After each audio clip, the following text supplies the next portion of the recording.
أعوذ بالله من الشيطان الرجيم بسم الله الرحمن الرحيم الحمد لله رب العالمين وبه نستعين والصلاة والسلام على سيدنا رسول الله وعلى آله وصحبه ومن والاه اللهم صل على سيدنا محمد وعلى آل سيدنا محمد كما صليت على سيدنا إبراهيم وعلى آل سيدنا إبراهيم اللهم بارك على سيدنا محمد وعلى آل سيدنا محمد كما باركت على سيدنا إبراهيم وعلى آل سيدنا إبراهيم في العالمين إنك حميد مجيد اللهم صل على سيدنا محمد وعلى أزواجه وذريته كما صليت على سيدنا إبراهيم وبارك على سيدنا محمد وعلى أزواجه وذريته كما باركت على سيدنا إبراهيم في العالمين إنك حميد مجيد وصل على سيدنا محمد كما يليق بجلاله عندك يا رب العالمين اللهم علمنا ما ينفعنا وانفعنا بما علمتنا وزدنا علما مباركا يا رب العالمين اللهم إنا نسألك العلم والإيمان والعمل اللهم إنا نسألك علما نافعا ورزقا طيبا وعملا متقبلا يا رب العالمين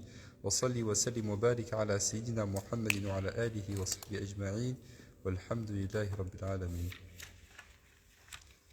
Alors, je vais juste envoyer le document à des personnes qui suivent en ligne parce que j'avais oublié de le faire.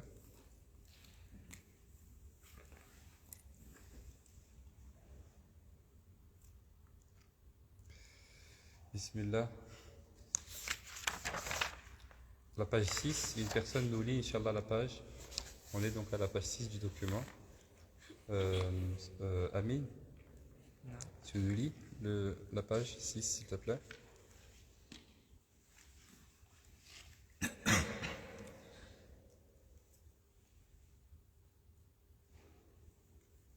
La prière. Tu es malade? Un petit peu. Alors attends, on va prendre quelqu'un d'autre. Là c'est bon. Tu peux lire ça? Oui. D'accord. Vas-y.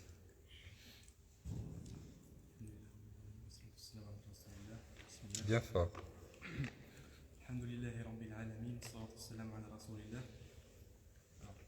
La prière. Ses conditions sont de 1. L'orientation en direction de la Qibla, direction de la Mecque. Deuxièmement, couvrir la nudité.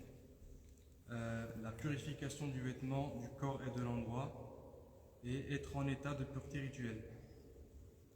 Ces obligations sont faire le takbir de sacralisation initiale, puis le fait de se tenir debout pour faire ce takbir, émettre l'intention, la récitation de la Fatiha, le fait de se tenir debout pour la réciter, l'inclinaison, le redressement après l'inclinaison, la prosternation, le redressement après la prosternation, l'accomplissement des actes de la prière dans leur ordre, prendre le soin de se tenir bien droit pour chaque position, prendre le soin de bien marquer un temps pour chaque position, faire le salam, la salutation finale, le fait d'être assis pour effectuer ce salam, le suivi de l'imam pour le takbir de sacralisation et le salam qu'on ne le devance pas, l'intention pour celui qui prie avec l'imam d'être guidé par lui.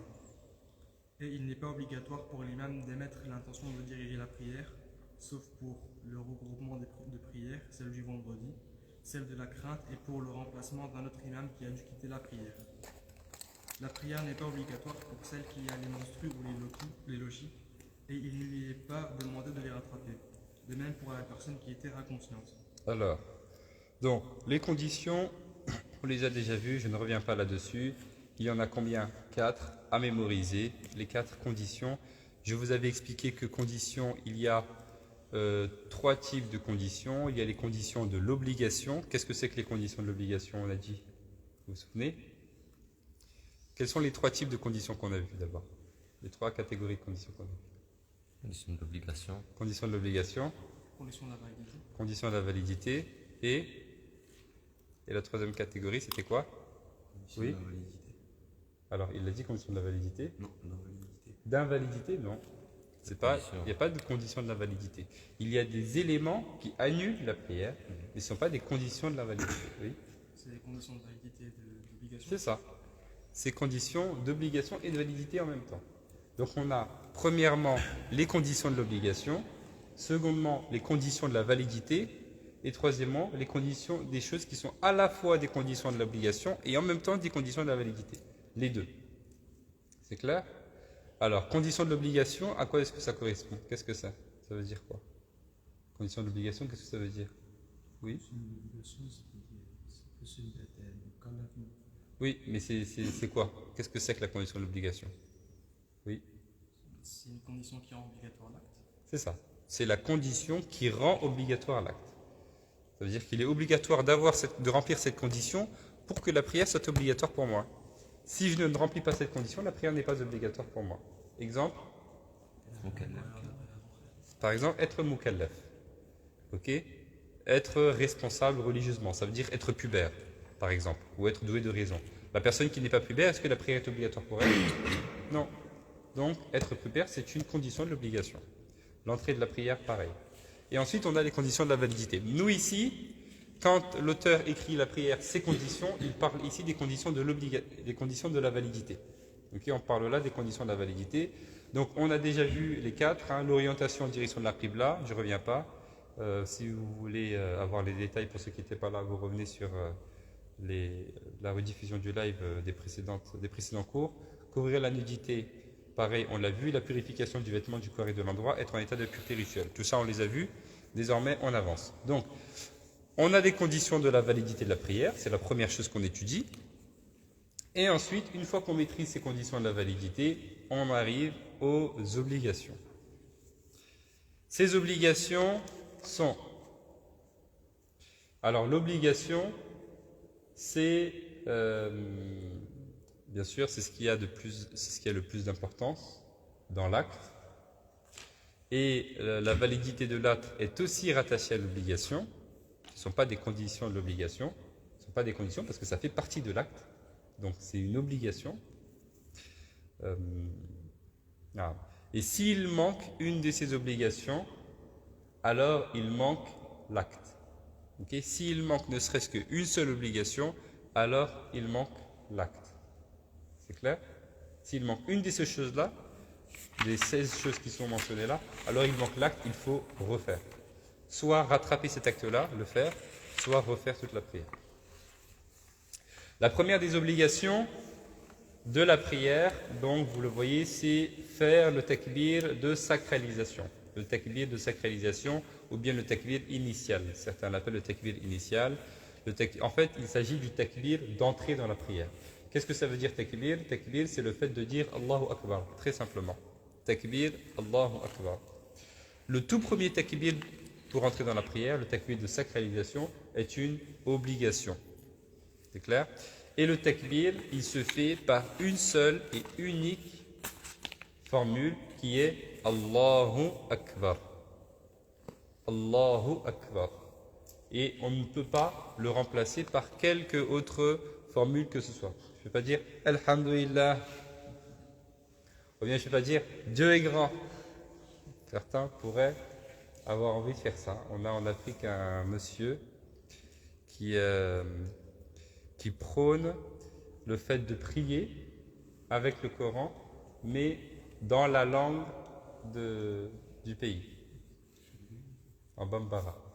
C'est un monsieur qui dit on fait la prière, mais on fait la prière en Bambara. Et il a des vidéos, il prie comme ça, et il a pris le Coran en Bambara. Et il récite comme ça. Donc ça, ce n'est pas possible. Okay, parce qu'on a une règle dans Usul, au fiqh qui nous dit Al-aslu fil ibadat at-tahrim. La règle concernant les adorations, c'est l'interdiction. C'est-à-dire que je n'ai le droit de rien faire, sauf ce qui a été rapporté concernant les adorations. Contrairement aux choses de ma vie quotidienne. Dans ma vie quotidienne, la base, c'est l'autorisation. J'ai le droit de tout faire, sauf ce qui a été rapporté comme étant interdit. Mais pour les adorations, c'est l'inverse. Okay? Donc, le takbir, l'entrée dans la prière ne se fait que par une seule formule qui est Allahu Akbar, qui signifie Allah est le plus grand.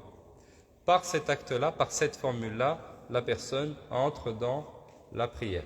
Ça, c'est ce qu'on appelle le takbir de sacralisation. Donc, il faut bien l'apprendre, il faut bien le faire avec la bonne prononciation, etc. etc. Allahu Akbar. Et non pas Allahu Akbar. Allahu Akbar. Ce n'est pas un Hamza que j'ai mis, c'est un waouh. Allahu Akbar. Deuxième des obligations, le fait de se tenir debout pour faire ce takbir. Ce takbir de sacralisation, ce takbir initial, pour entrer dans la prière, il est obligatoire, mais il est également obligatoire de le faire en étant debout. Je ne peux pas faire ce takbir de sacralisation en étant assis ou dans une autre position. Bien évidemment, la yukallifullahu nafsan illa la wus'aha. Donc ça, c'est pour la personne qui est en capacité de le faire, uniquement. Donc le fait d'être debout pour faire ce takbir de sacralisation. Et quand on parle de ça, on évoque toujours le cas de la personne qui arrive à la mosquée en retard. Elle arrive en retard et elle trouve l'imam, par exemple, en inclinaison ou bien en soujoud. Alors peut-être une personne qui ne vient pas souvent à la mosquée, elle trouve l'imam qui a déjà commencé, alors elle est toute affolée, elle entre en courant et elle vient dans le rang. Elle vient dans le rang et elle fait Allahu Akbar tout de suite en s'inclinant, sans être debout. Donc elle fait Allahu Akbar, Allahu Akbar. Donc en fait, la personne a fait le takbir sans être debout. Allahu Akbar, Allahu Akbar, en s'inclinant, en se prosternant tout de suite. Donc ça, c'est un problème. Puisqu'on a dit, le takbir de sacralisation, il doit se faire en étant debout. Donc qu'est-ce que je dois faire? J'arrive, je me mets sur le rang, je dis une première fois Allahu Akbar, en étant debout, et ensuite Allahu Akbar, je le redis une deuxième fois pour aller en inclinaison, pour aller en prosternation. Parce que la personne qui va directement en inclinaison, en prosternation, en fait, c'est comme si elle n'était pas rentrée dans la prière. Puisqu'elle n'a pas fait le takbir de sacralisation en étant debout pour entrer dans la prière. C'est clair? Donc à cela se rattache la validité de la prière, puisque c'est une obligation. C'est clair? Alors vous allez me dire, est-ce que toutes les personnes qui ne l'ont pas fait, ça veut dire qu'ils doivent tous rattraper leur prière? N'est-ce pas?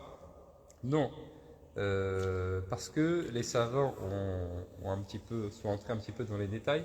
Est-ce que tu peux allumer juste celle-ci? Ouais.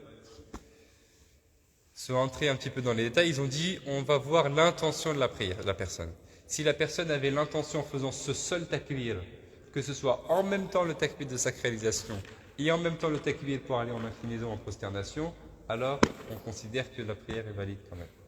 C'est clair? Mais donc nous on retient la base, c'est je me mets debout, droit, je fais le takbir de sacralisation une première fois, et ensuite je refais une deuxième fois pour aller en inclinaison, pour aller en prosternation. C'est clair? Encore une fois, donc ça c'est pour les personnes qui sont en capacité de le faire. Une personne qui ne peut pas se tenir debout, la question, elle ne se pose pas. Si la personne peut marcher, c'est qu'elle peut se tenir debout. Donc elle ne va même pas faire le takbir, s'il y en a beaucoup qui le font par exemple sur des chaises. Oui?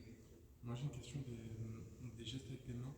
Est-ce que vous conseillez quoi? Ça va venir, ça fait partie des actes méritoires. C'est pas une obligation. Non, je pense parce que tu viens de l'éteindre, il faut attendre un peu. Mais c'est bon, je l'allume après. Oui, après, Inch'Allah. Non, lever les mains. Donc, effectivement, il y a certains hadiths qui parlent de lever les mains au niveau des épaules, d'autres au niveau des oreilles. Nous, on va unir les deux et dire on lève les mains au niveau des épaules jusqu'aux oreilles, entre les deux. Mais ça, ce n'est pas une obligation, c'est un acte méritoire. C'est-à-dire que ce qui est obligatoire pour entrer dans la prière, c'est uniquement la formule Allahu Akbar et être debout pour la faire. Les gestes, c'est en plus. Il faut les faire, c'est la sunna du prophète sallam, mais si je ne les fais pas, ça n'a aucun impact sur la validité de ma prière. Oui. Pour ceux qui disaient Allahu Akbar avec un waouh, faut qu'ils rattrapent peut-être? Non. Mais ils doivent corriger leur prononciation. Parce qu'il faut le faire avec rigueur. Chez certains qui sont très rigides, ça peut aller jusque-là. Ok. Mais Inch'Allah, il faut qu'ils corrigent leur prononciation et le faire comme ils le font. C'est clair? Il y a des erreurs qu'on ne peut pas corriger parce qu'on n'arrive pas à prononcer telle ou telle lettre. Il y a des erreurs qu'on peut corriger en faisant un peu d'effort.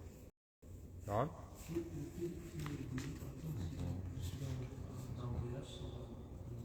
Comment? Si je fais un voyage sur un bus, Oui. je peux prier debout. Je peux comment? S'il est en voyage. En voyage? Dans un bus, il ne peut pas prier debout. Tu peux pas prier debout? Bah, tu pries avant de prendre le bus. Ah bon? Avant de prendre le bus, tu pries. La main de la c'est pas l'heure de la prière. Non. Si c'est l'heure de la prière, tu rentres. Tu peux pas prier avant l'heure. Si tu veux pas avant, tu pries après. Même si j'ai pas la prière. Tu peux réunir les prières si tu es en voyage. Tu peux regrouper les prières. Même le maghreb. Le maghreb avec l'Aïcha. Dohr avec l'Asr, le maghreb avec l'Aïcha. Ok? Je suis dans un voyage, dans un bus, en car, ou bien dans un avion, et arrive l'heure de la prière. Est-ce que je peux prier assis? Non. Si j'ai la capacité de me mettre debout et que c'est une prière obligatoire, je ne peux pas prier assis. J'ai la capacité de me mettre debout, il faut que je respecte les obligations qui me demandent d'être debout, comme le fait de faire le takbir en étant debout. Donc je peux prier avant mon voyage, si c'est lors de la prière, ou alors je prie après mon voyage. Et je peux faire sortir la prière de son temps si c'est le Dohr, parce que je peux regrouper les prières de Dohr avec l'Asr, ou regrouper les prières de Maghrib avec l'Isha, ou bien faire une pause, m'arrêter à une heure de repos, faire ma prière. Ok, ou voilà, trouver une solution. Les compagnies, souvent des pays musulmans, ne vous posent pas de problème. Il y a même des fois un espace dans les avions pour faire la prière, il faut juste demander. Ok. Par contre, si c'est une prière surérogatoire, oui, je peux. Parce qu'il est autorisé de faire les prières surrogatoires assis.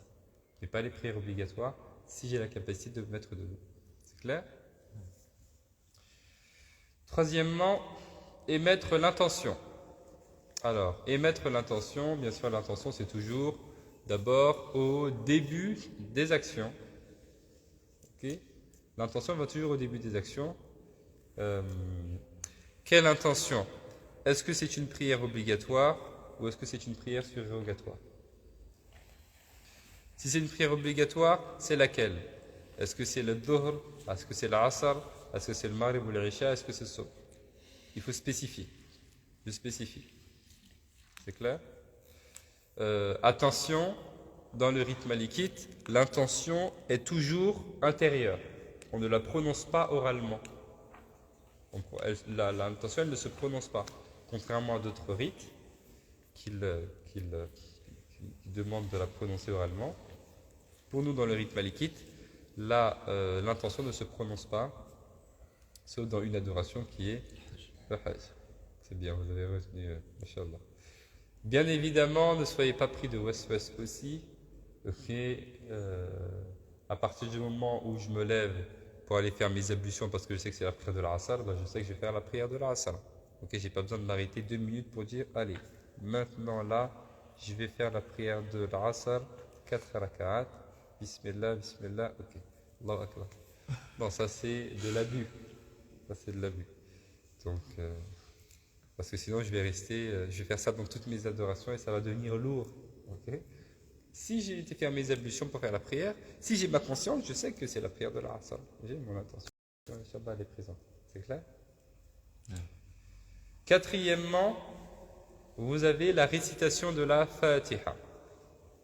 Le prophète sallam dit dans un hadith que l'on retrouve dans le Sahih de l'imam al-Bukhari, La salata liman lam yaqra bi fatihatil kitab. Il dit pas de prière pour la personne qui n'a pas lu, pour ceux qui n'ont pas récité la Fatiha. Très simplement. Donc, voilà. Est-ce que le fait de faire des fautes dans la Fatiha annule le fait d'avoir si ce sont des fautes graves qui changent de sens, oui, ceci peut annuler la prière.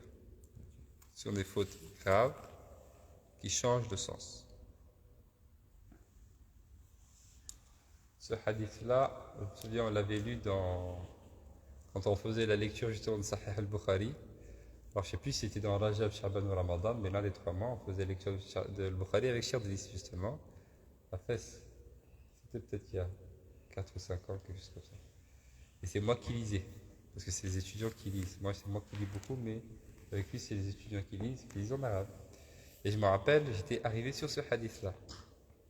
La salata liman lam yaqra bi fatihatil kitab. Et je m'étais trompé dans la lecture du hadith. Alors c'était un hadith basique, hein. J'étais peut-être fatigué. Et il me l'a fait répéter 3 fois. Il m'a dit comme ça, on en finit avec ce hadith-là. Donc il y a des hadiths comme ça qui sont simples, il faut les connaître. Des hadiths qui sont très courts. Ok, ça peut faire partie de votre programme d'apprentissage. Comme vous avez votre apprentissage du Coran, vous pouvez, avec votre Coran, dire, allez, peut-être chaque semaine, je vais apprendre 2 petits hadiths, par exemple, en arabe et en français. Des hadiths qui font des phrases. La salata liman lam yaqra bi fatihatil kitab. C'est un hadith. C'est facile à apprendre. Donc, la récitation de la Fatiha. Attention, quand on dit la récitation de la Fatiha, donc c'est la récitation de la totalité de la Fatiha. Du premier verset au dernier verset, sans rien omettre. Alhamdulillahi Rabbil Alamin jusqu'à Wala Dhalin. La totalité de la Fatiha. Du début jusqu'à la fin. Ok ? Je ne dois pas délaisser ne serait-ce qu'une partie de la Fatiha. C'est clair? Cinquièmement, le fait de se tenir debout pour la réciter, pour la récitation de la Fatiha. Réciter la Fatiha, c'est une obligation. Être debout pour réciter la Fatiha, c'est également une obligation. Donc vous voyez, on ne peut pas prier assis. Ne serait-ce que pour faire le takbir de sacralisation, puisqu'il faut le faire en étant debout.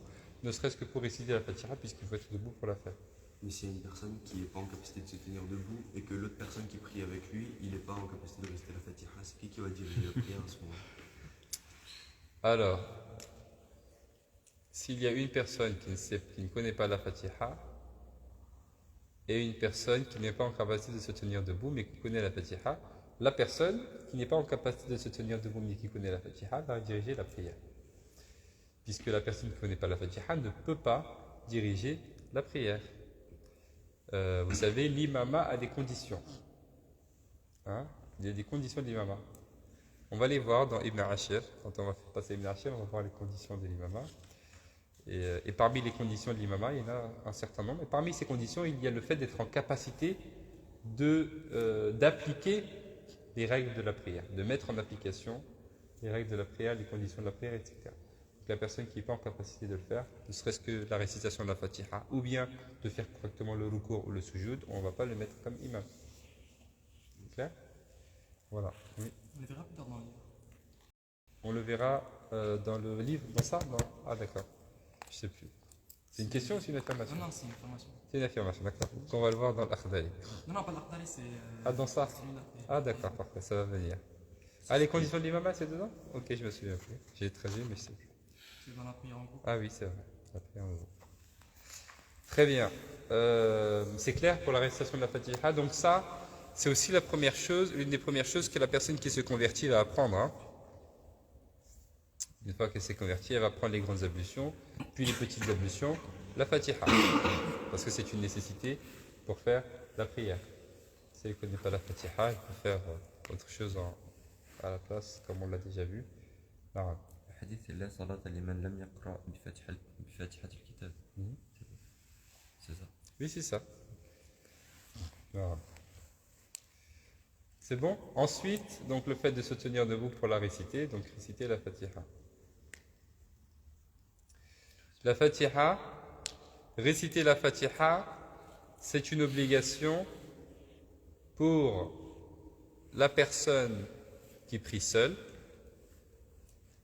C'est une obligation pour la personne qui prie seule. Comment est-ce qu'on l'appelle la personne qui prie seule? Tout à fait. El-Fadh. On l'appelle El-Fadhu. C'est la personne qui prie seule. Et c'est également une obligation pour la personne qui prie en tant qu'imam. Comment on l'appelle la personne qui prie en tant qu'imam? L'imam. L'imam. C'est clair?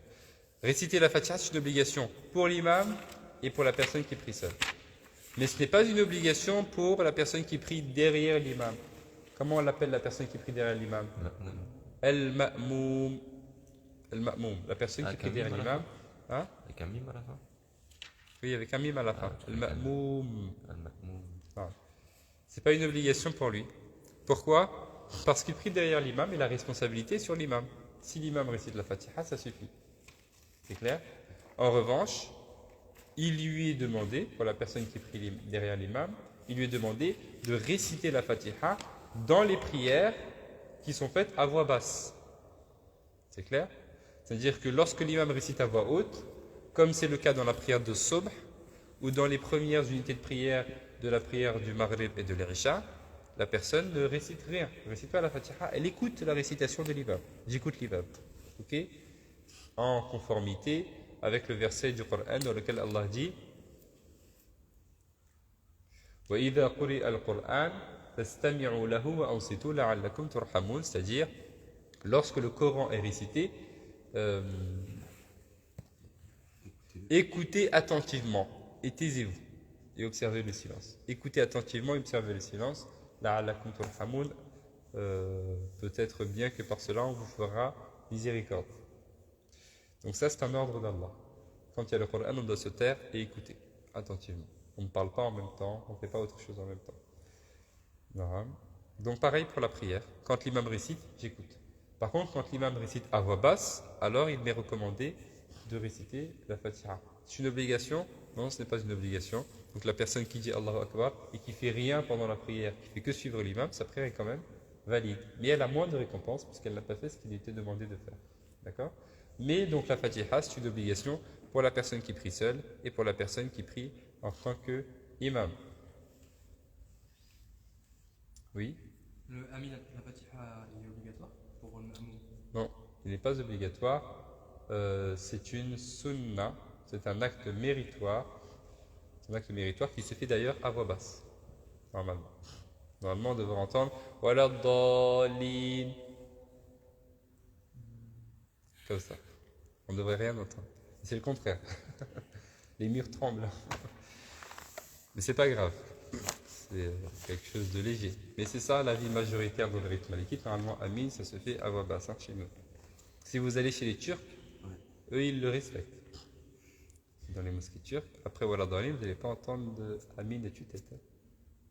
Vous allez entendre à voix basse. Ils respectent beaucoup leur madhab. Voilà pour la récitation de la Fatiha. Alors, le cas de la personne qui vient de se convertir, qui ne connaît pas la Fatiha, est-ce qu'elle ne fait pas la prière? Si, elle doit quand même faire la prière. Alors, comment est-ce qu'elle fait puisqu'elle ne connaît pas la Fatiha et que la Fatiha est une obligation de la prière? C'est très simple. Dans un premier temps, elle va essayer de prier toujours en groupe. Puisque si elle prie en groupe, la Fatiha n'est pas obligatoire pour elle. C'est l'imam qui a l'obligation de la faire. Ça, c'est une solution. Sinon, pour certains savants, elle va remplacer la Fatiha par des formules de dhikr très simples. Subhanallah, Alhamdulillah, La ilaha illallah, Allahu Akbar. En attendant d'apprendre la Fatiha. Pour d'autres savants, elle n'a pas la Fatiha. Donc cette station debout, elle n'a pas besoin de la faire. C'est clair? Mais ça veut dire que la station, s'il n'y a pas la Fatiha, parce que c'est quoi l'intérêt de la station debout? C'est la récitation de la Fatiha. Donc s'il n'y a pas récitation de la Fatiha, on n'a pas besoin de faire cette station debout. C'est un avis parmi les avis qu'ont donné les savants pour répondre à cette question. Simplement, nous on sait que apprendre la Fatiha, ça ne prend pas beaucoup de temps. Okay. La personne qui se convertit, si elle se prend ne serait-ce que 20 ou 30 minutes avec une personne assise, juste à répéter, elle va apprendre la Fatiha même si elle ne comprend pas l'arabe. Ok, c'est pas compliqué. Il y a aussi des personnes qui prient avec un papier.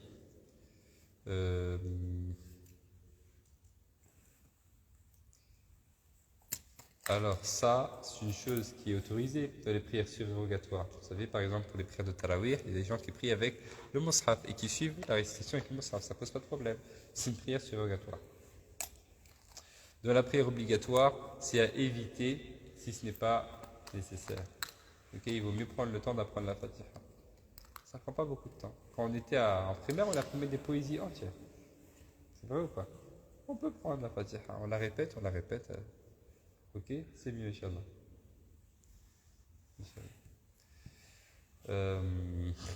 Pareil, il y a des personnes qui ont par exemple un papier avec Tashahhud, des formules comme ça de la prière. Mais s'ils se prennent une heure, ils s'assoient face à un mur et ils répètent, ils vont le mémoriser. C'est beaucoup mieux. Parce que sinon, il n'y a pas le temps de la concentration. C'est difficile en fait d'être dévoué en lisant un papier. Hein? Moi, c'est aussi le conseil que je donne aussi aux gens qui vont par exemple faire le Hajj ou la Umrah. Souvent, ils ont des petits livres et à chaque endroit, ils lisent la dua qui correspond. Mais tu peux pas. Enfin, c'est difficile de se concentrer en lisant. Donc, si on voulait faire ça, apprenez-les avant. Comme ça, vous les connaissez par cœur. Quand vous allez, vous pouvez la faire en étant concentré. Ou alors, ne lisez même pas. Faites vos propres dua. Parce que l'important, c'est que ça vienne de vous, de votre cœur aussi, sincèrement. Si c'est les doigts de la sunna, c'est mieux. Et sinon, vous les faites. Vous faites les vôtres, au moins, vous êtes concentré. Okay. Donc là, c'est pareil. Il vaut mieux les apprendre, les connaître par cœur. Comme ça, j'ai pas besoin de. Mon esprit ne va pas se concentrer sur la lecture. Il va se concentrer sur le sens, vraiment. Et je vais pouvoir être dévoué dans ma prière. Avec cela, on ajoute sixièmement l'inclinaison. L'inclinaison, c'est ce qu'on appelle ar-ruku'. Ar-ruku', l'inclinaison. Et on donne le nom d'inclinaison.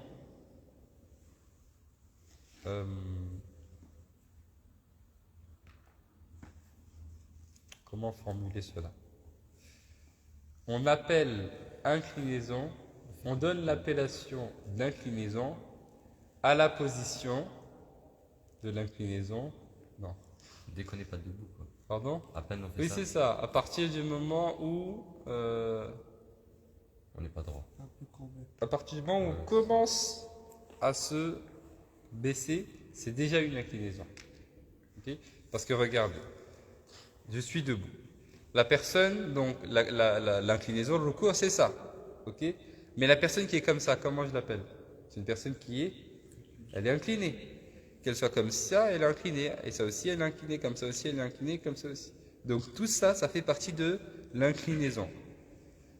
Donc en arabe, on dit أقل ما يطلق عليه الاسم.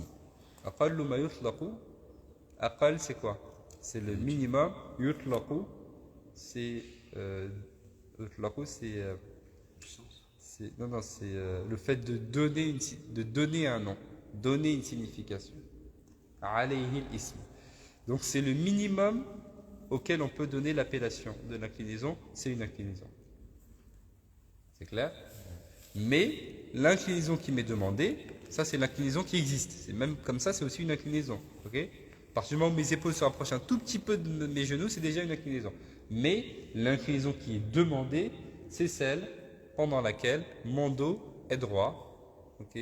Mon dos est droit. J'attrape donc mes genoux avec la paume de mes mains. Ça, on va le voir après dans les détails des actes méritoires. Okay, c'est ce qui nous est demandé, de sorte presque que si peut-être on posait un verre d'eau sur mon dos, le verre d'eau ne tomberait pas.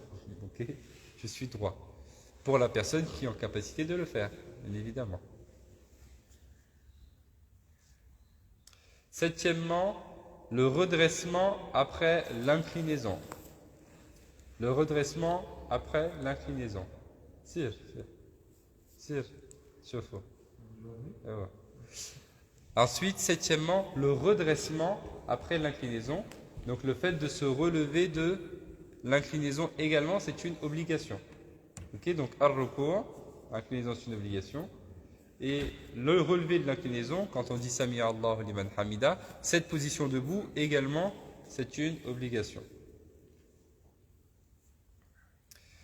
Ensuite, huitièmement, la prosternation, as-sujud. Donc, as-sujud sur les points qui sont connus comme étant les points de la prosternation, à savoir donc le visage, les deux mains, les deux genoux et les deux pieds. Et ce sont. Mais à partir du moment où j'ai au minimum une partie de mon front qui touche le sol, la prière est valide. Au minimum, une partie de mon front qui touche le sol. Oui. Si le front ne touche pas, la prière n'est pas valide. Ben non, parce que je n'ai aucun point dans ces cas-là. Et de mon visage, aucun point de mon visage. Alors certains savants disent le nez aussi. Donc certains disent au minimum une partie du front, ok, et d'autres disent le nez. Donc ce qui est plus le mieux à faire, c'est une partie. En tout cas, il faut qu'il y ait mon visage. Le minimum, au moins une partie de mon front qui touche le sol. Même s'il a une chicha fine comme par exemple il a. Non, ça c'est pas grave, c'est pas grave. Quand on dit le front, il peut y avoir un ha'il comme on dit entre le front et à partir du moment, oui c'est pas grave, à partir du moment où c'est pas trop épais, c'est pas grave. Par exemple, si je mets un turban, ok, si c'est pas un turban qui est très très épais, c'est pas grave. Ok. Il ne faut pas qu'il y ait un trop grand, quelque chose de trop grand, simplement. Neuvièmement, le redressement après la prosternation. Donc lorsqu'on se prosterne, quand le fait de se relever de la prosternation également fait partie des obligations. Ensuite, 10, l'accomplissement des actes de la prière dans leur ordre. Le fait d'accomplir les actes de la prière dans leur ordre, c'est-à-dire faire le takbir de sacralisation avant la récitation de la Fatiha, réciter la Fatiha avant d'aller en inclinaison, aller en inclinaison avant de se relever de l'inclinaison, se relever de l'inclinaison avant d'aller en prosternation, aller en prosternation avant de se relever de la prosternation, se relever de la prosternation avant de faire le salam. Là, nous avons nos obligations un petit peu de la prière. Alors, quel est cet ordre-là? Cet ordre-là, d'où est-ce qu'on le tire? On le tire du fameux hadith du prophète sallallahu alayhi wa sallam dans lequel il dit Sallu kama ra'aytumuni usalli. Le prophète sallam dit dans un hadith, priez comme vous m'avez vu prier. Et également le hadith dans lequel c'est un hadith dans lequel le prophète sallam au fait avait été dans la mosquée. Lorsque l'on baille, il faut mettre la main devant la bouche, la paume de la main droite, comme ça, ou bien le dos de la main droite, ou bien le dos de la main gauche, et jamais la paume de la main gauche, n'est-ce pas? Donc le prophète sallam était dans la mosquée et il a vu un homme qui priait d'une manière qui n'était pas satisfaisante. Alors, après sa prière, le prophète sallam a dit à l'homme, Irji fa salli fa innaka lam tusalli. Il lui a dit, retourne prier car tu n'as pas prié. Alors l'homme est retourné prier. Et il a prié de la même manière. Et le prophète lui a dit encore, Irji fa salli fa innaka lam tusalli. 3 fois comme ça. Alors la troisième fois, l'homme lui a dit, Rasulallah, moi je ne connais pas d'autres prières. Alors le prophète sallam, il lui a décrit la manière dont il devait faire la prière. Il lui a dit إذا قمت إلى الصلاة فكبر ثم اقرأ ما تيسر معك من القرآن ثم ركع حتى تطمئن راكعا ثم ارفع حتى تعتدل قائما ثم اسجد حتى تطمئن ساجدا ثم ارفع حتى تطمئن جالسا ثم اسجد حتى تطمئن ساجدا ثم افعل ذلك في صلاتك كلها. Donc le prophète sallam lui a dit, lorsque tu te lèves pour faire la prière, fais le takbir de sacralisation, ensuite récite une partie du Coran, ensuite incline-toi jusqu'à ce que tu sois tatma'in, donc jusqu'à ce que tu sois Stable. voilà, stable. Ensuite relève-toi jusqu'à ce que tu sois stable debout, ensuite prosterne-toi et ainsi de suite jusqu'à la fin de la prière. Donc c'est l'ordre que nous a donné le prophète dans ce hadith que l'on applique très simplement. Hein? Donc respecter cet ordre de la prière est une obligation également. Donc l'accomplissement des actes de la prière dans leur ordre. 11e, prendre le soin de se tenir bien droit dans chaque position. C'est ce que l'on appelle en arabe al-i'tidal. Al-i'tidal. Al-i'tidal, et la preuve de l'i'tidal, c'est ce même hadith du prophète sallam, parce que dans ce hadith, il dit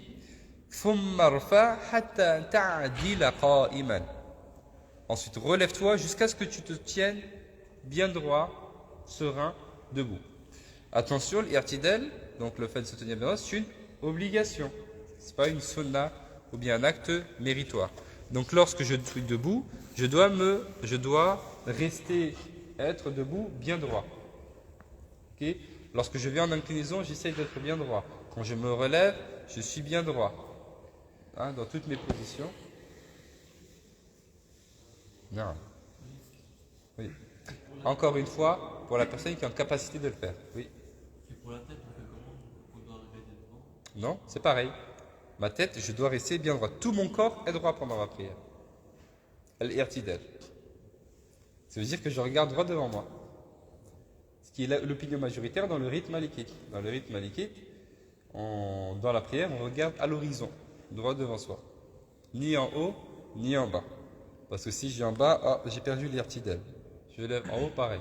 Donc je regarde droit devant moi. Comme nous le dit l'imam Ibn al-Arabi.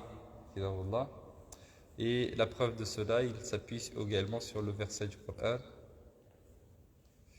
Dans Surat al-Baqarah. Hein? Passer vers la Mecque. Non, c'est quoi le verset début verset? وإنما تولوا فثم non c'est quoi سورة البقرة ايش حفظتها سورة البقرة انت ah oui سورة سيقول tu connais سيقول السفهاء نعم مهم نعم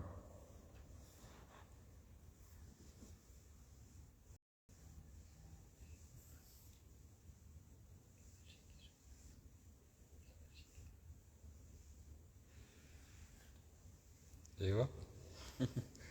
Il faut qu'on trouve le verset parce que ça va me perturber sinon. Alors,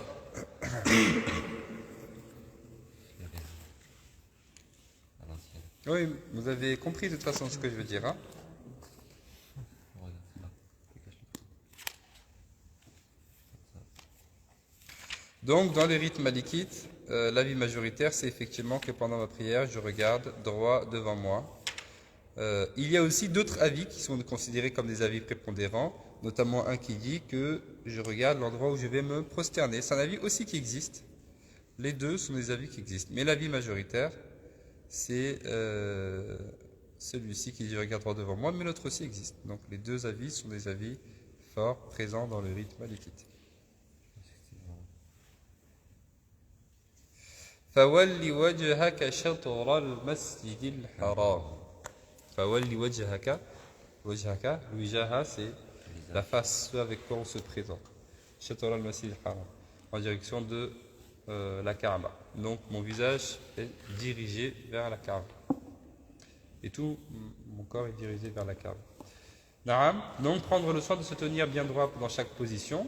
Encore une fois, donc dans chaque position, que je sois debout, que je me relève de l'inclinaison, quand je suis assis, etc. 11e.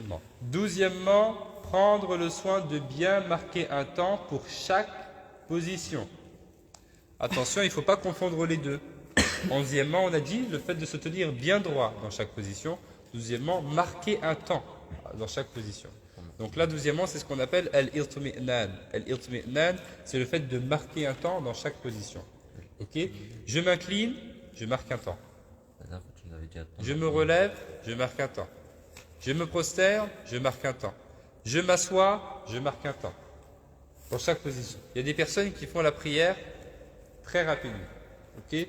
Allahu Akbar, Sami Allahu liman hami, Allahu Akbar, Allah.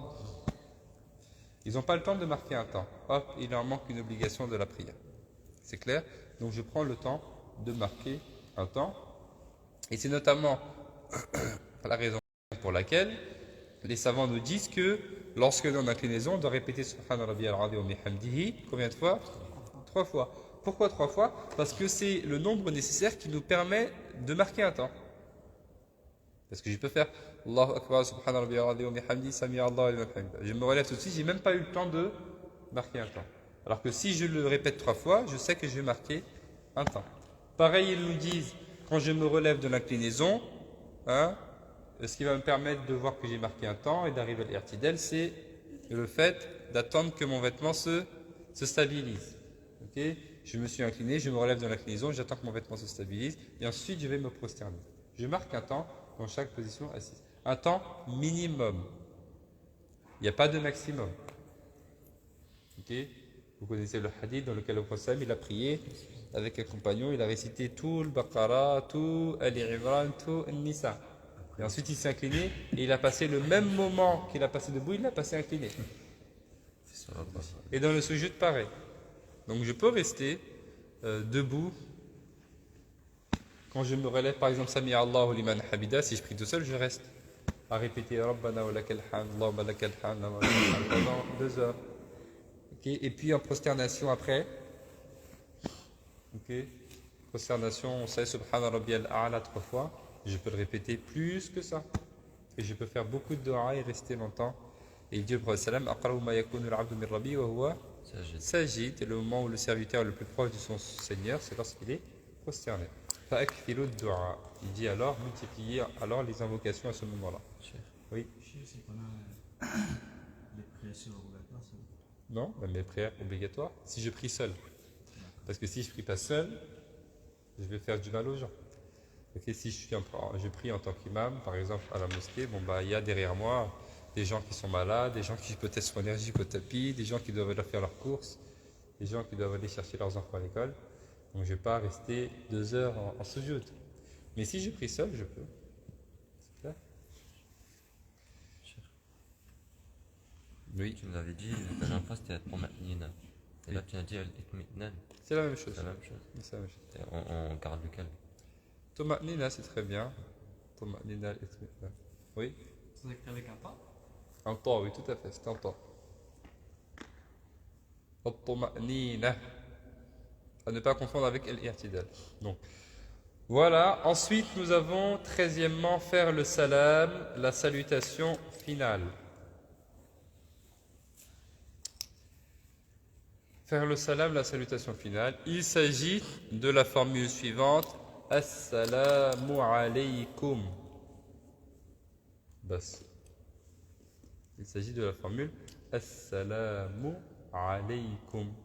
Avec cette formule-là, je sors de la prière. Tourner la tête à droite, puis ensuite à gauche, ça fait partie des sunnat, des choses qui sont méritoires. Mais ce qui est obligatoire et qui me fait sortir de la prière, c'est Assalamu alaykum.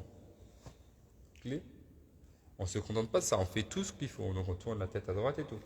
Mais imaginons un jour, je suis en pleine forêt, il y a un lion. S'il me voit bouger, il va me dévorer. Ben, je peux juste faire Assalamu alaykum. Comme ça, il ne me voit pas faire la prière. Clair?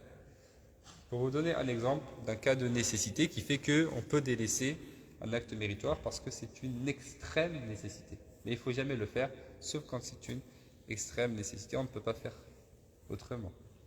C'est clair? Donc voilà. Et dans le rite malikite, on se contente uniquement de Assalamu alaykum une seule fois à droite. Dans le rite malikite, pour l'imam et pour la personne qui est prise seule. Alors les gens peuvent être un petit peu perturbés parce qu'ils n'ont pas l'habitude, mais ils vont prendre l'habitude, c'est pas grave.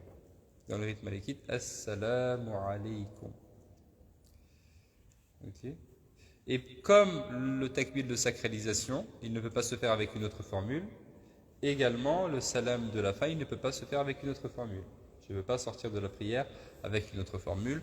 De même qu'il faut que, comme je dois faire très attention à bien prononcer le takbir de sacralisation, je dois également faire très attention à bien prononcer le salam à la fin. Assalamu alaykum. Hein?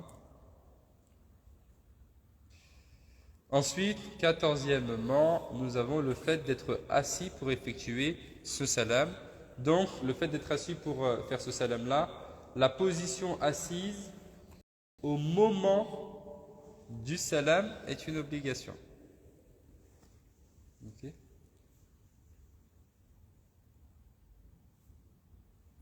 Pourquoi? Parce que le salam est une obligation. Okay. Le tashahhud qui vient avant le salam n'est pas une obligation. Donc l'assise pour le tashahhud n'est pas une obligation. Ça va venir après. Oui. Il n'y a pas de précision sur l'intention d'être assis? Si, ça va venir dans les actes méritoires. Ensuite, 15e, le suivi de l'imam pour le takbir de sacralisation et le salam. On ne le devance pas. Donc, il dit là, le suivi de l'imam pour le takbir de sacralisation et le salam. Pourquoi il spécifie le takbir de sacralisation et le salam? Ce qui est en parenthèse n'est pas moins important. On ne le devance pas. Parce que on ne le devance pas, c'est la raison pour laquelle il l'a mentionné ici que le takbir de sacralisation et le salam. Pourquoi? Parce que la personne qui devance l'imam dans le sens où elle termine son takbir de sacralisation ou bien elle termine son salam avant l'imam, alors sa prière s'annule. Sa prière s'annule. Donc il n'est pas autorisé de faire avant l'imam. Il n'est pas autorisé de devancer l'imam dans les obligations de la prière de manière générale. Takbir de sacralisation, aller en recours, en soujoud, toutes les obligations. C'est pas autorisé, c'est haram. C'est pourquoi il dit le prophète sallallahu alayhi wa sallam dans le hadith, il dit dans le sens du hadith, Le matin, c'est pour qu'on le suive.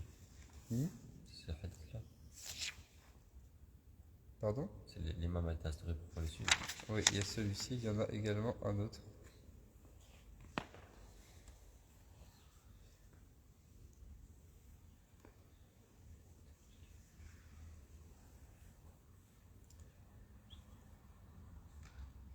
Donc effectivement, non, on ne devance pas l'imam, bien évidemment, puisque comme le dit le prophète sallam dans le hadith quand on sahih al-Bukhari, innama ju'ila al-imam li yutamma bi. L'imam n'a été mis imam que pour être suivi. Donc on ne le devance pas. Et il dit également man ya'manu alladhi yarfa'u ra'sahu fi salati qabla al-imam an yuhawwila Allah suratahu fi surati himar. Il dit Qu'est-ce qui préserve l'un, qu'est-ce qui préserve celui qui relève sa tête pendant la prière avant l'imam? Qu'Allah change sa tête en une tête d'âne. Il dit cela, alors dans une version il dit wajahu wajh himar et dans une autre version ra'sahu ra's himar. Donc dans une version son visage en un visage d'âne ou bien sa tête en une tête d'âne. C'est une métaphore pour dire qu'il fait quelque chose de très grave. Donc c'est sur cette base-là que ça en dit il est haram de devancer l'imam dans les obligations de la prière. Mais la personne peut faire une chose haram et pour autant avoir sa prière qui est valide. Par exemple, la personne qui devance l'imam dans la prosternation ou dans le fait de se relever de l'inclinaison, c'est une personne qui a fait une chose haram. Pourtant, sa prière est quand même valide. Tu vois, s'il te plaît, qu'est-ce qu'il veut? Tiens, Aïba. Pourtant, sa prière est quand même valide. Ok? Il faut l'appeler parce que c'est Moustapha, donc on ne sait jamais ce qui se passe. Tu l'appelles, s'il te plaît. Sa prière est quand même valide. Et ça, c'est une chose que beaucoup de personnes ne comprennent pas. Parce qu'ils disent comment je peux être dans la prière et en même temps faire une chose haram et avoir ma prière qui est valide. Oui? Parce que la validité, c'est une chose et haram, c'est autre chose. Quelle est la définition de haram? Haram égale la personne qui ne le fait pas est récompensée, la personne qui le fait est sanctionnée. Par contre, prière valide, si j'ai rempli toutes les conditions de la validité et j'ai fait toutes les obligations, etc., la prière est valide, il n'y a pas de problème.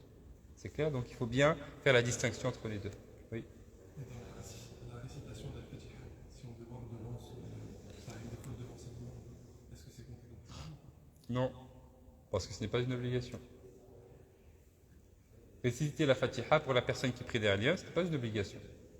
C'est clair? C'est une obligation pour la personne qui prie seule ou pour la personne qui prie imam. C'est clair? Oui.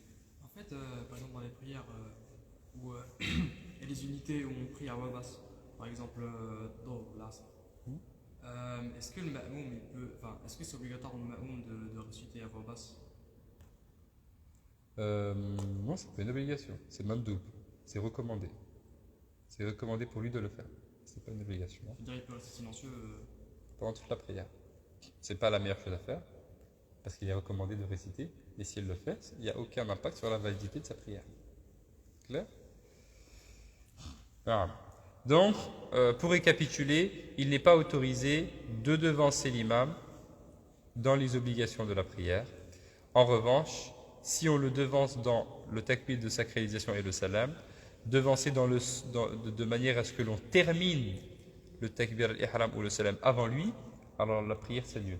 Qu'est-ce que ça veut dire terminer le takbir al-ihram ou bien terminer le salam avant lui?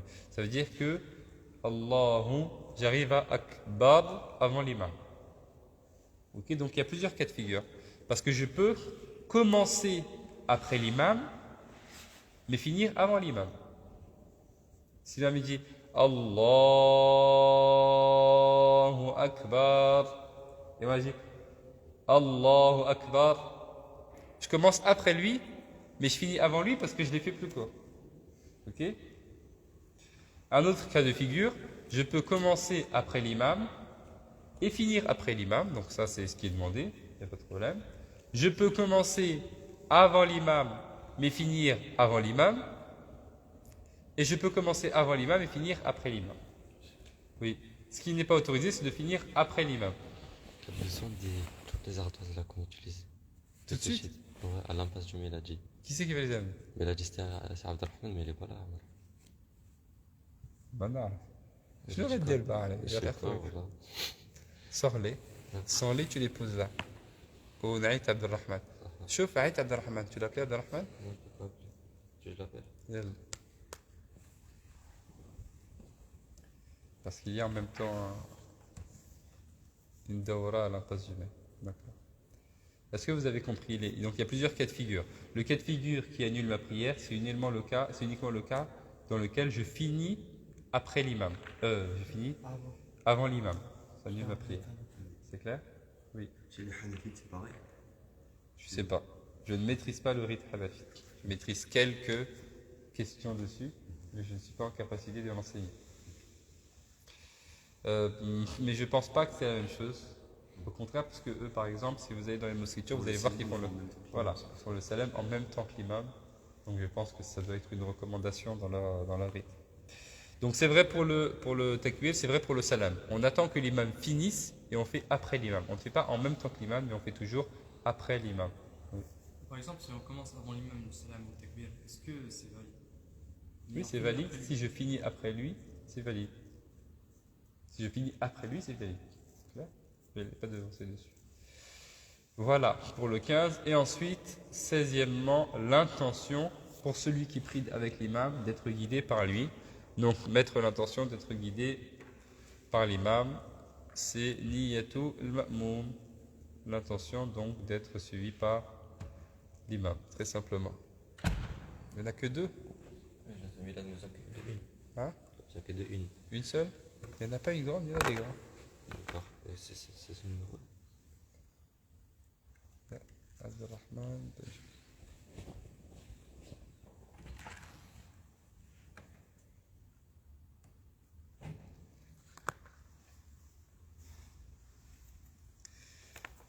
Ça, ce sont des loha. Non, c'est un enfant qui a écrit dessus, je crois. Ça, ce sont des loha. Donc, normalement, c'est en bois.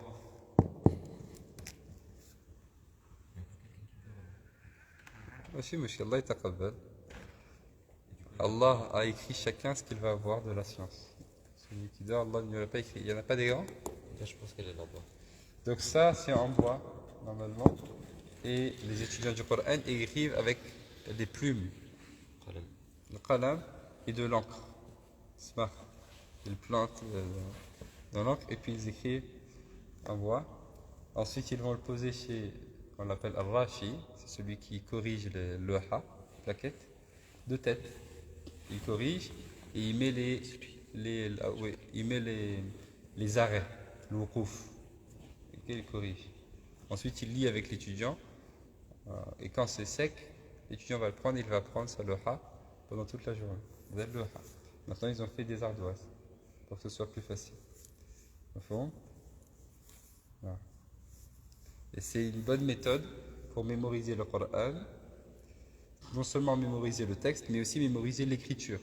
Parce que l'étudiant va aussi apprendre l'écriture du Coran.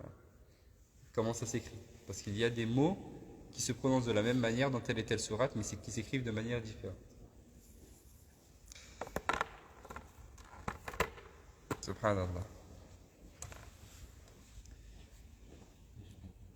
Il répond pas. Ça fait. J'appelle Mr. Azté. Tu lui dis qu'il n'y a personne. Abdurrahman, il est parti pour les amis.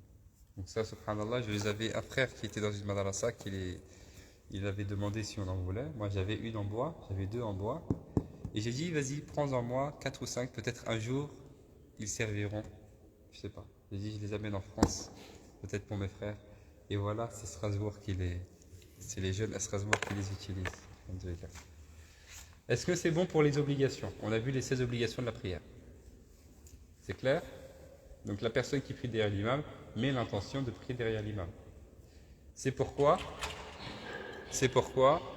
une personne qui est guidée par l'imam ne peut pas être imam. C'est clair? Parce que moi, j'ai déjà un imam. Je veux pas être imam de quelqu'un d'autre. D'accord? Inch'Allah, qu'Allah nous accepte.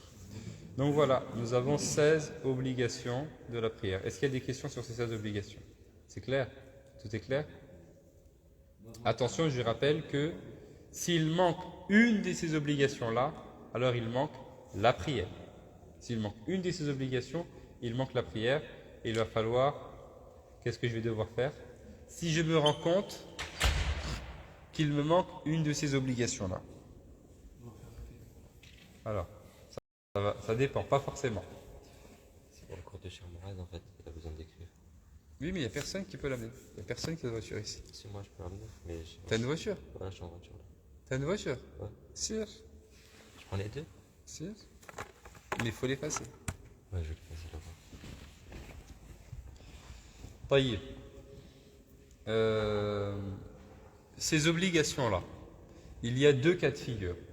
Le premier cas de figure, c'est la personne qui se rend compte qu'elle a oublié une obligation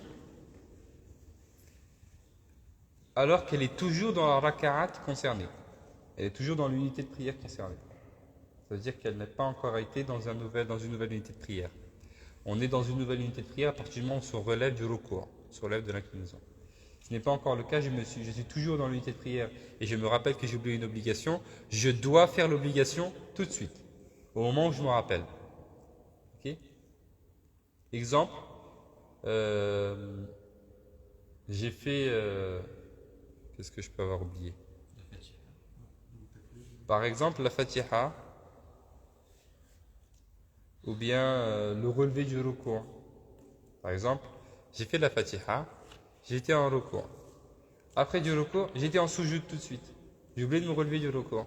Donc j'ai oublié une obligation, parce qu'on a vu que se relever, le redressement après l'inclinaison, c'est une obligation. Ok? Donc là, et je suis en sujoud. Et pendant que je suis en sujoud, je me rappelle que j'ai oublié de me relever de l'inclinaison. Qu'est-ce que je vais faire? Hop, tout de suite je reviens en recours. Je reviens en inclinaison. Et je me relève de l'inclinaison. Et je continue à prier. Parce que je me suis souvenu que j'ai oublié une obligation, alors que je suis toujours dans la raka. Je la rattrape tout de suite. C'est clair? En revanche, si je me rappelle... Oui? Là, la raka n'est pas passée comme tu es sous. Non. C'est une fois que je me relève de l'inclinaison. L'inclinaison qui va suivre. En revanche, si... en revanche...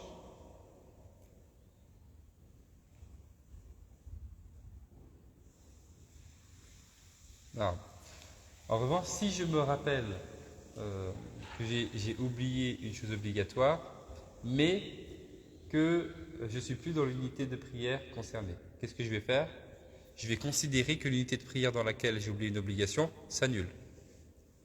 Je considère que la raka'a dans laquelle j'ai oublié une raka'a s'annule. Qu'est-ce que je vais faire donc? À la fin de la prière, je vais ajouter une raka'a. J'ajoute une unité de prière. Ce qui veut dire que la personne qui me voit prier va penser que j'ai fait 5 raka'a au lieu d'en faire 4. Ou 3 au lieu d'en faire 2. Alors elle va dire, mais tu as ajouté une raka'a dans ta prière. Mais moi je sais effectivement que j'ai ajouté une raka'a dans ma prière puisqu'il y en a une qui s'est annulée puisqu'il manque une obligation dedans. C'est clair? Et à la fin, je ferai 2 prosternations après le salam puisque j'aurai ajouté quelque chose dans ma prière. Est-ce que c'est clair? Ça, on le verra avec un peu plus de détails dans l'Akhdari. Oui. Le début de la conservation, après le salam. Après le salam. Lorsque c'est un ajout dans la prière, c'est toujours après le salam. C'est juste deux prosternations? 2 prosternations et puis je refais le tashahoud et je fais salam. C'est que pour les soldats. Pardon? C'est que pour les soldats. Non, aussi pour les obligations. En ce qui concerne les ajouts. En ce qui concerne les ajouts, y compris pour les obligations. Oui. Et si tu te rends compte après la fin de la prière? Ah oui, donc ensuite il y a le cas où je me rends compte que j'ai oublié une obligation de la prière, je m'en rends compte après la prière. Ça dépend. Est-ce que je m'en rends compte un court instant après la prière ou un long moment après la prière? Si je m'en souviens un court instant après la prière, ok, salam, salam, je suis en train de faire mon dhikr et mes doigts, et je me rappelle que j'ai oublié une obligation, tout de suite je me lève, Allahu Akbar, j'ajoute une raka'a. Tout de suite. Je dis Allahu Akbar, et j'ajoute une raka'a, puisqu'il manque une raka'a. Ensuite je fais le salam, et c'est bon. C'est clair? Ça, si je m'en souviens un court instant après la prière. Ok. Par contre, si je m'en souviens un long moment après la prière,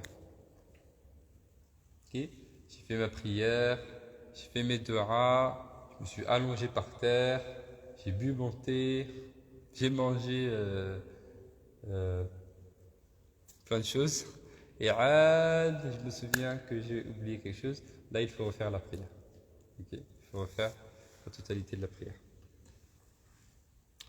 Ok, tu nous lis le paragraphe, les 2 paragraphes? Oui.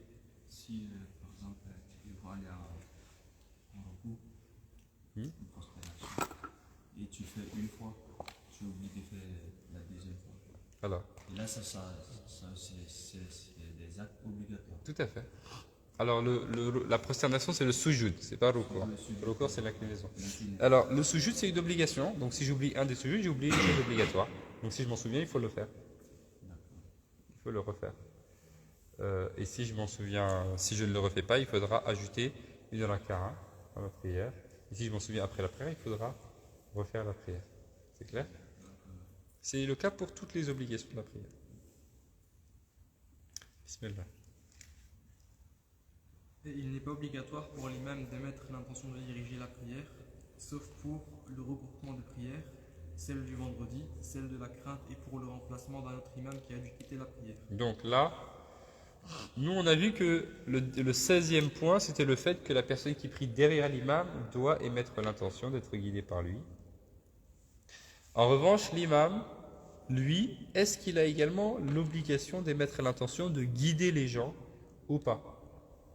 Eh bien, pour la prière, les 5 prières, lambda, il n'est pas obligatoire pour l'homme d'émettre cette intention-là. Par contre, il est obligatoire pour l'imam d'émettre cette intention-là pour les prières qui nécessitent un imam. Pour les prières qui nécessitent un imam. C'est-à-dire les imams qui ne peuvent pas se faire sans imam. Les prières qui ne peuvent pas se faire comme imam. Comme les prières de regroupement, comme le regroupement des prières. Ok. Oui. Quand c'est fait en groupe, bien sûr. Il est nécessaire qu'il y ait un imam, bien évidemment. Vous savez comment ça se fait. Donc, on fait l'adhan, on fait la prière. Par exemple, si on regroupe Maghrib et l'Isha, souvent, donc, l'adhan, dans un pays musulman, donc l'adhan est à l'extérieur. Ensuite, on fait la prière du Maghrib. Ensuite, tout de suite après le Maghrib, le mu'addin fait l'adhan du Isha, mais il le fait uniquement à l'intérieur de la mosquée. Et pas à l'extérieur. Il fait l'adhan, ensuite l'iqama, et on fait l'isha tout de suite après. Et ensuite les gens partent. C'est comme ça qu'on fait le regroupement de la prière. Également pour la prière du vendredi, c'est une nécessité. Pour la prière de la crainte, c'est une nécessité. Et pour le remplacement d'un autre imam qui a dû quitter la prière, l'imam qui est en prière, qui d'un coup, pendant la prière, se rend compte qu'il a oublié de faire les ablutions. Donc là, tout de suite, sa prière s'annule. Alors qu'est-ce qu'il fait? Il va sortir de la prière et désigner une autre personne, ou tirer une autre personne et lui faire comprendre d'avancer. Okay. Peut-être parce qu'il a oublié de faire les ablutions, peut-être parce qu'il a perdu les ablutions, peut-être beaucoup d'autres choses. Donc si c'est le cas, l'imam, la personne qui était derrière l'imam, ça veut dire qui était guidée par l'imam, doit changer son intention. Ok, la personne a mis l'intention d'être guidée. Maintenant, il doit mettre l'intention de guider la prière. C'est clair? Ensuite, La prière n'est pas obligatoire pour celle qui a les menstrues ou les yoshis, et il ne lui est pas demandé de les rattraper. De même pour la personne qui était inconsciente. donc la prière n'est pas obligatoire pour la femme qui est en période menstruelle ou bien celle qui a ses lochis. Donc les menstrues, c'est bon, la période de menstrues, tout simplement. On a déjà vu ça donc, dans le Akhdari. Le maximum de la période des menstrues, c'est combien? 15 jours. Oui. Oh, alors je crois qu'il est parti. Oui, je crois qu'il est parti. Hein. Oui. Appelle-le. Ah oui, ça m'a pas le voir, s'il te plaît, va lui expliquer. Sinon tu appelles pour voir s'il n'est pas parti. Donc le maximum c'est 15 jours comme on l'a vu exactement. Et les lochis, c'est les écoulements qui viennent après un accouchement. Et le maximum des lochis c'est 70. combien? 60. Tout à fait, 2 mois, 60 jours comme on l'a vu également. Et il ne lui est pas demandé de les rattraper, de rattraper les prières qui n'ont pas été faites pendant ce moment-là sans problème. De même pour la personne qui était inconsciente. Et ensuite nous en arrivons donc au sunan, donc de la prière. Donc les sunan, un degré un petit peu en dessous des obligations de la prière. Attention, donc les sunan de la prière se divisent en deux. Les sunan de la prière se divisent en deux. Il y a ce qu'on appelle les sunan lourdes et les sunan légères. Il y a les sunan lourdes et les sunan légères. Ok? Donc, as-sunan al-mu'akkada et as-sunan al-mukhaffafa. As-sunan al-mu'akkada, ce sont les obligations. As-sunan al-mu'akkada, ce sont les obligations lourdes. Et as-sunan al-mukhaffafa, ce sont les sunan légères. Quelle est la différence entre les deux? Quelle est la différence entre les deux? Eh bien, les sunan lourdes, les sunan mu'akkada, si on ne les fait pas dans la prière, alors on va devoir réparer la prière en faisant 2 prosternations. Okay? Les sunan lourdes, les sunan mu'akkada, si on ne les fait pas, on va devoir faire 2 prosternations de rattrapage, de réparation de la prière avant le salam. Avant le salam.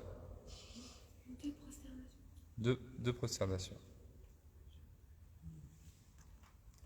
Alors que pour les sunan légères, les sunan mukhaffafa, si on ne les fait pas, on n'a pas besoin de réparer la prière. Oui. Oui. Les sunan, c'est le pluriel de sunna. Sunan, c'est très simplement le pluriel de sunna. Une sunna, des sunan. Très simplement. As-sunnatu, as-sunanu. Sunan, c'est le pluriel de sunna. Rien de plus. Hein.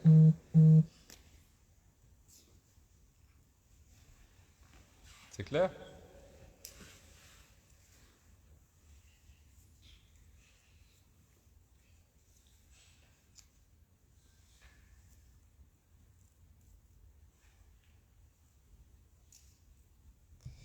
Alors il y a dans les sunan beaucoup de catégories, hein, ça j'entre pas dans les détails. Là, ce qui nous intéresse ici dans la prière. On a déjà 2 catégories, là on a les sunan et les actes méritoires. Les actes méritoires aussi sont des choses recommandées. Mais on peut retenir là que les sunan se divisent en 2. Les sunan lourdes, les sunan légères.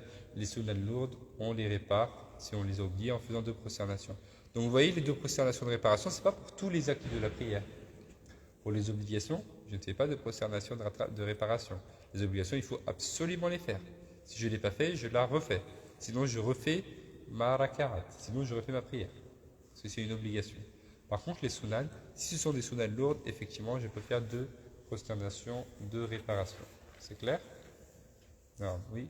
Cher, je viens faire un arrêt pour ce qui est de l'obligation. J'ai vu ici, j'ai mis l'intention en 3e position. Mais l'intention, je peux le mettre aussi avant le takbir. Oui, bien sûr. Là, les choses sont à peu près dans l'ordre. Mais il ne faut pas prêter attention à ça. Okay? L'idée, ce n'est pas forcément que tout soit dans l'ordre, même si ça l'est. Et l'intention, elle peut se faire à ce moment-là, au moment du takbir, au moment du début. Un petit peu avant, c'est pas grave. Okay? L'intention, elle se met toujours au début, au commencement. Et le commencement de la prière, le début de la prière, qu'est-ce que c'est? C'est takbirat al-ihram. Si je la fais devancer, les savants disent, si on fait devancer l'intention un petit peu, on la fait devancer un petit peu à l'acte, c'est pas très grave. Je pense qu'on va s'arrêter là, Inch'Allah, pour le fiqhiyya. Comme ça, on aura vu toutes les obligations aujourd'hui, donc toutes les obligations de la prière. Et la semaine prochaine, on verra toutes les sunan de la prière, les sunan donc obligatoires, les sunan lourdes, mu'akkada, et les sunan légères, mukhaffafa, et on verra également quoi faire si on oublie une sunna lourde. Je vous dirai également quelles sont les sunan lourdes et quelles sont les sunan légères, Inch'Allah. C'est clair? Donc, bien évidemment, nous on continue et on sait faire notre prière du début à la fin sans distinguer tout ça. Ok, on continue à le faire. Mais il est important de savoir quelles sont les obligations, quels sont les sunan, quels sont les actes également méritoires, les actions méritoires, pour savoir comment réparer sa prière, etc. Inch'Allah. Qu'Allah nous le permette. On s'arrête là, on fait une pause quand même de 5-10 minutes avant d'enchaîner avec Akhdari. Ok?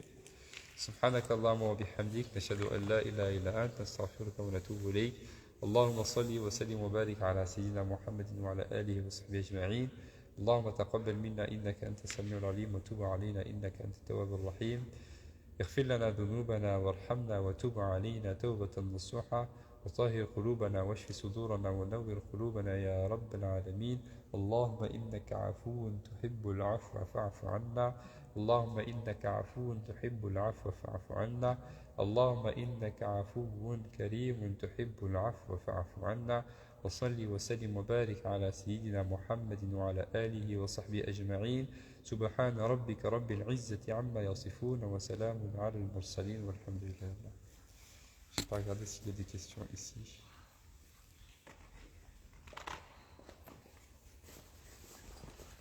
Non, il n'y en a pas. Très bien. Ok, on se prend juste 5 minutes à peu près, 5-10 minutes, Inch'Allah.